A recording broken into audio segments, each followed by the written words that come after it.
Welcome to the Roundtable Perspective. I'm your host, Tom Roach, and I'm joined today by my guest, Dr. Ron Terrell, to talk about the campaign of 2020 and the role that social media played in that. Ron, thank you for joining me. Thanks for having me, and I'm glad to be here discussing politics and social media. Yeah. And so your area of research is social media and social justice. that is correct. And can you kind of talk about that relationship a little bit, and then we'll get into the campaign? Well, primarily all of my research deals with or is based on both social media and social justice. Right now, the main topic or project that I'm working on is I'm looking at policing in the U.S. in general. Yeah. And more so in terms of how whistleblowers are navigating and using social media to help explain all and discuss all the wrongdoings in the U.S. today. Well, and that certainly leaked into the election dialogue to a great extent. Absolutely. Well, let's start with the basic issues here. Social media has changed a lot of things in American life, but in particular, it's had a big impact on elections and the presidential race. Talk to us about what was different this year regarding social media. What I've noticed primarily is that social media is sort of really reflective of the division that they talk about in the U.S. today, particularly in terms of the separation between Democrats and Republicans and conservatives and liberals. It's quite explicit on social media. So, for example, I've been following President Trump's Twitter feed, and when that would keep you very busy. Daily, if not, by the minute and by the hour. Yeah. But what's interesting is when he tweets something, it's not just his base that responds to it. It's not this, echo chamber per se, but he actually has a lot of followers that are from the other side and who respond to him. So every time he tweets something, regardless of what it is, but especially when it's reactionary and or controversial, let's say, then you have both sides commenting on it. So you'll have, the liberal side saying, how crazy this thing is that he's just said, and then you have the people on the other side saying, oh, what a brilliant idea, right? So and it's constant throughout. So would you say he's created a forum then? I wouldn't say he's necessarily created a forum, but he certainly used Twitter or expanded it, used it to expand his base even, I would say. Well, that raises a lot of interesting issues. But I guess my first question is, why do you you have any understanding of why people who disagree with him would be following him and would bother responding? Oh, because they want to know and be up to date with everything that's going on, just to keep tabs of what is happening, because certainly he doesn't, he takes to Twitter to explain and expound on things that he's thinking, on things that he's going to act upon. He basically uses Twitter as a way to promote himself. Well, aren't these people who are responding, though, helping him do that? Oh, absolutely. But the response is always, to me, it's funny because it's always in a negative light, and they're always, whether they're criticizing whatever it is he said or relating it to other things that they're critical of, and or just making fun of him in general.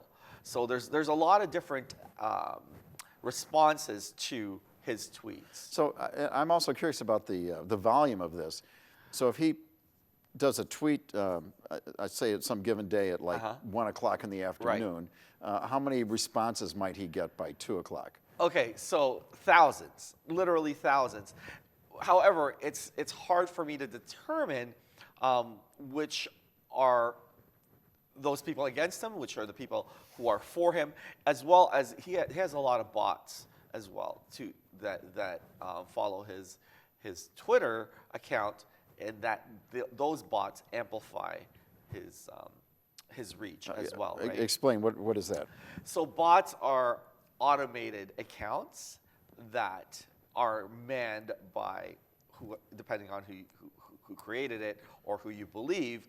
It could be Russian bots, right, that are used to infiltrate and try to cause some kind of division or problems within, or just people creating bots to try again to try and amplify and to look like he has more followers than he actually does. Well, doesn't that devalue the dialogue It then? does, but you don't know necessarily if the account is a bot or not, unless you dig deeper into it, and people don't tend to do that. Right? And how would you look deeper into it? Well, one of the telltale signs is the handle that they have, like Rob102, like with a lengthy number after it. Chances are that's not a real person.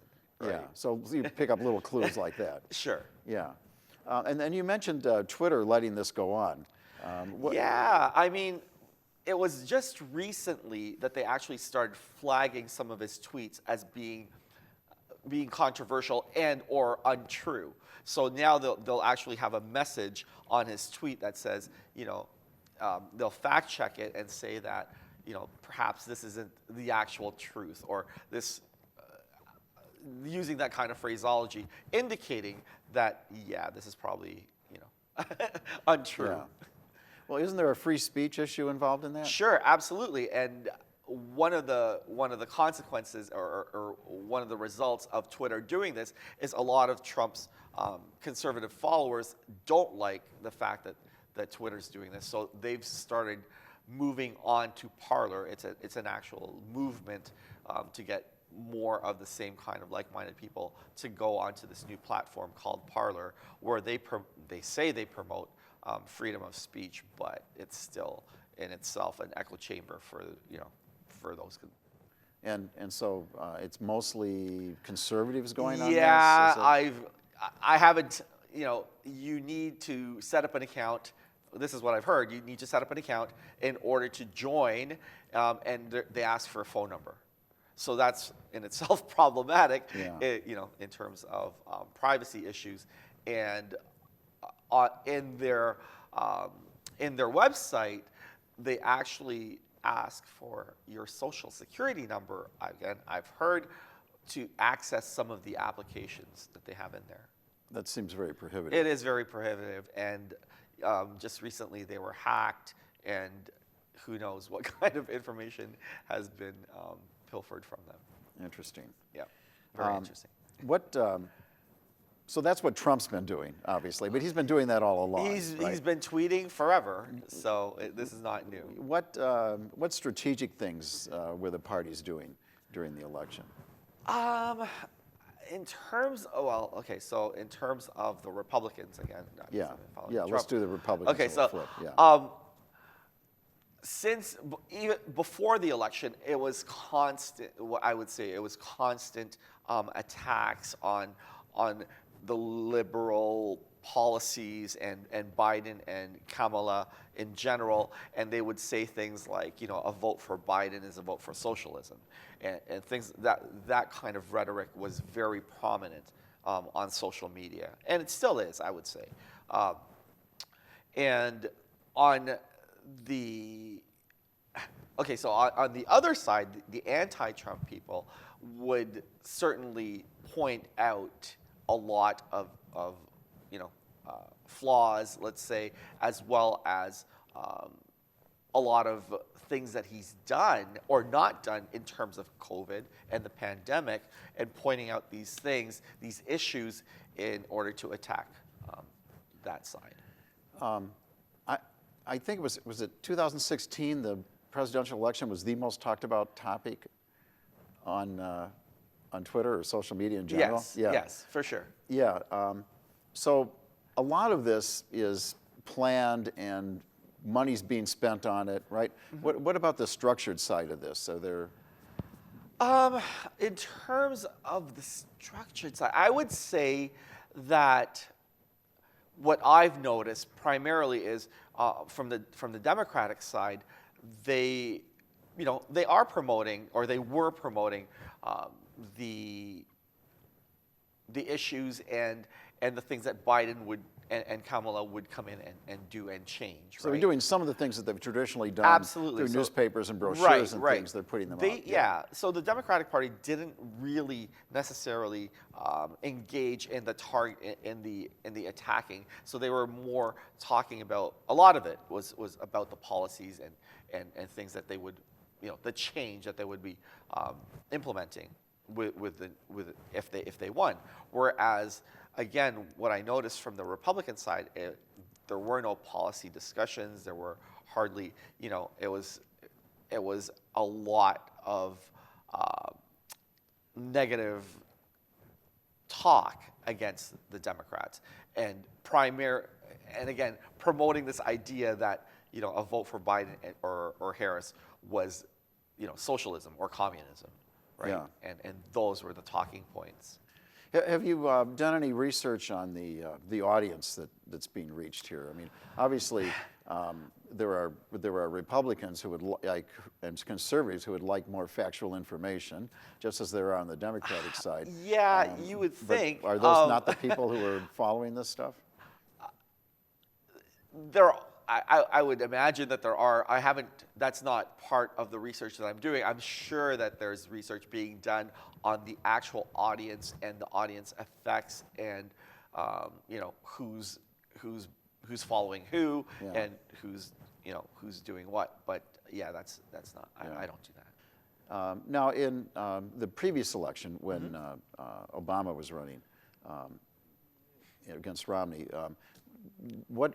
how were they using social media then, and how has that evolved in the last So back years? then, Obama was using social media, and it followed the time frame as well. So 2008, right? Yeah. Social media was relatively new, and it was the majority of the people that were using it were the young people. So they were smart enough to try and get the young people motivated and in order to try to get them to vote, right? And I think it was one of their main fundraising Absolutely. efforts too. They specifically targeted the younger Americans to get them to vote for Obama, and obviously it worked. And if I remember correctly, their platform was all about change, right? And positive and progressive change, which, as we know, didn't really happen, but it was a good. It's a debatable issue. It was a good platform to run on. Yeah, I see. Well, back to the audience again. I mean, Okay. obviously, we can't break it down too much, but generally, who's using Twitter right now? What's the if you had to give me a general demographic, what does that look like? Everybody's on Twitter right now. I would say there is no specific, it's not demarcated by age anymore. I would say people of voting age onwards are certainly on Twitter. Yeah. I know in my own case, I got on Facebook kind of to keep an eye on my kids. Right. And I'm using it more than they are now, right? I think they've gone on to other things. So obviously these things fall in and out of favor. Where do you see this going? What do you predict the election would be like in 4 years? Based on what happened this time around. Yeah, that's hard to say. I would think that certainly they would pay more attention to utilizing social media to try and get the people to vote for their side. Yeah. I would say, even though there was some of that strategically happening, certainly there could have been a lot more. It's been said that the communication on social media, particularly on Twitter, is less sophisticated. I don't have the quote in front of me, but it was kind of a lot of pejorative references to the language people use, Right. and things like that. How would you characterize it compared to, let's say, a campaign debate or something? Okay, well, one of the things about Twitter, which is both good and bad, is the fact that you're limited by characters, right? Yeah. I forget what the number was. I think it was 160 characters before. Don't quote me on that. And now they've increased it a little bit. But so with that in mind, you have to brevity is a function. Brevity is the soul of wit. Right. Yes. So you have to be very precise in what you're saying, and not only that, sometimes you need to use symbols and things to and truncate your words in order to get your message to fit. Right. And with that in mind, a lot of people just don't bother with lengthy messages and use very short quips. So, and I think one of the challenges or one of the things is that if you can insult somebody with a very short quip, it's like it becomes a game, right? Think about this historically. Lincoln and Douglas, right? Going into great detail about the signers of the Constitution and what letters they wrote about slavery and what they did and didn't do, and all this research that was done for those debates, and then you move up through the 20th century, where you've got some complicated arguments being made about the taxing system, and very early on about whether or not we should go to the gold standard, things like that. Politics has had some pretty weighty issues, and some the country's been involved in some pretty detailed debates about these things.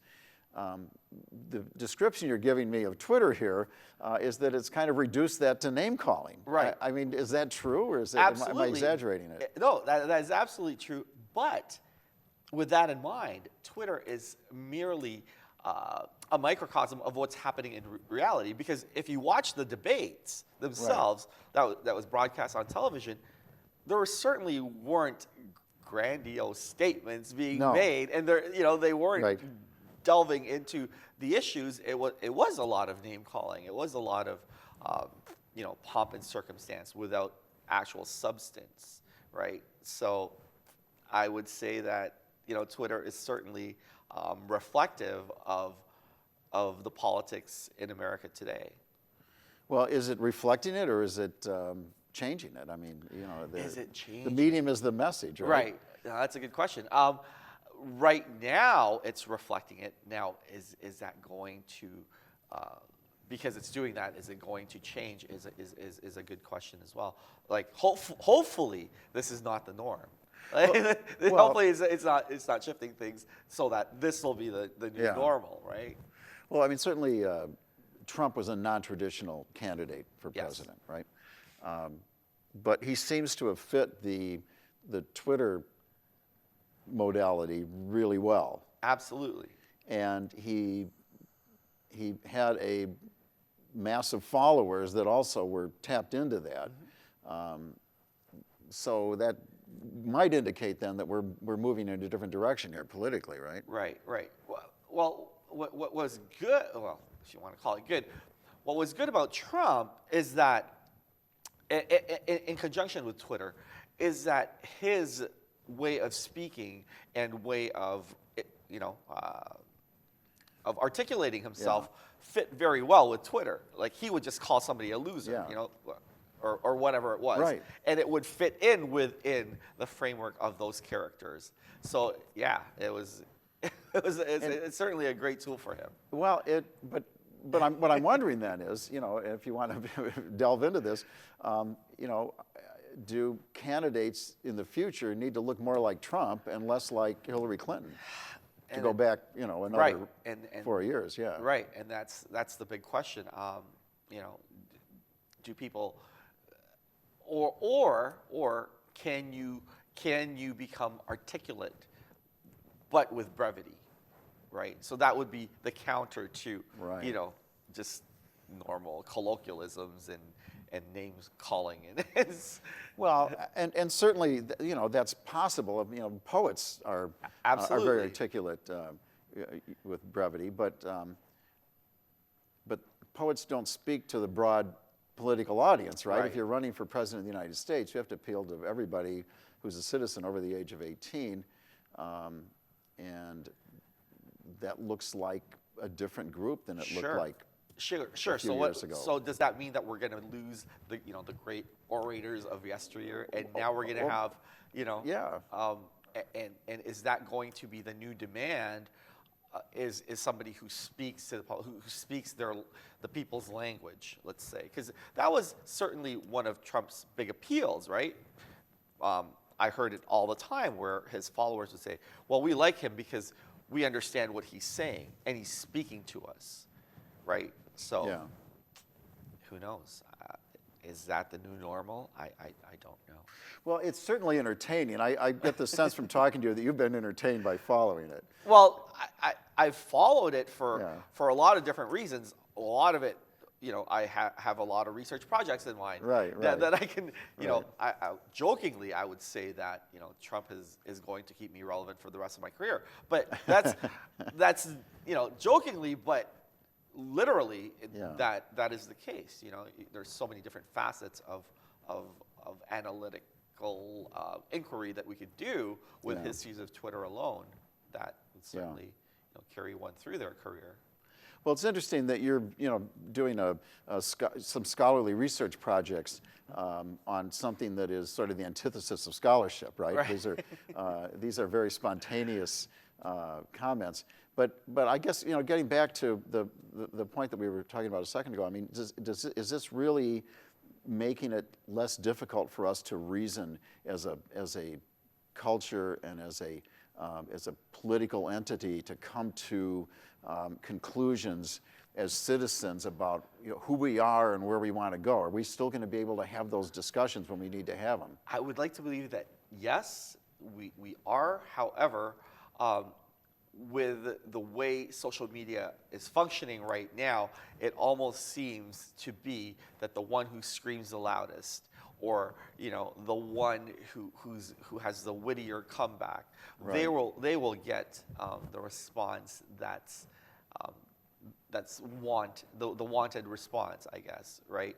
As opposed to something that's well thought out and articulate. It's funny. It reminds me of a meme that I saw and circulated and helped circulate the other day. It was about COVID and vaccination.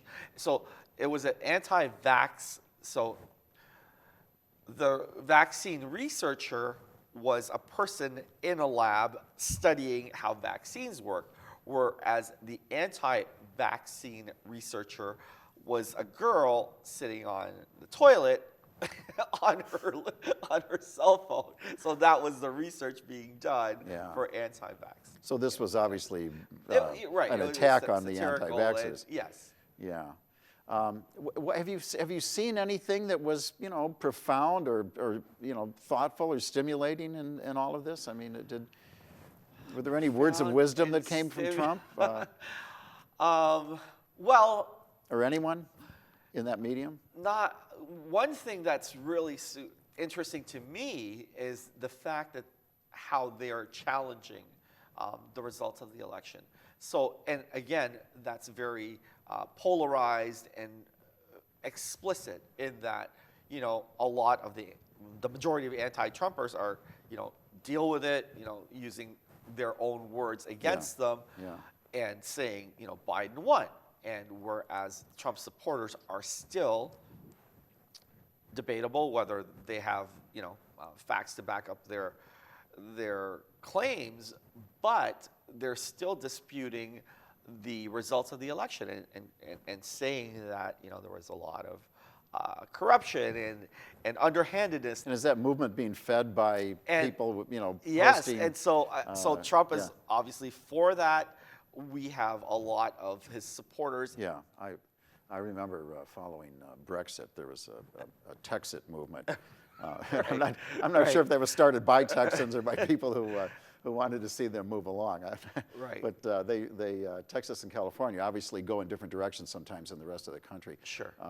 Well, that's all the time we have for our program. Thank you to Dr. Terrell for joining me today on the Roundtable Perspective. I'm Tom Roach. See you next time.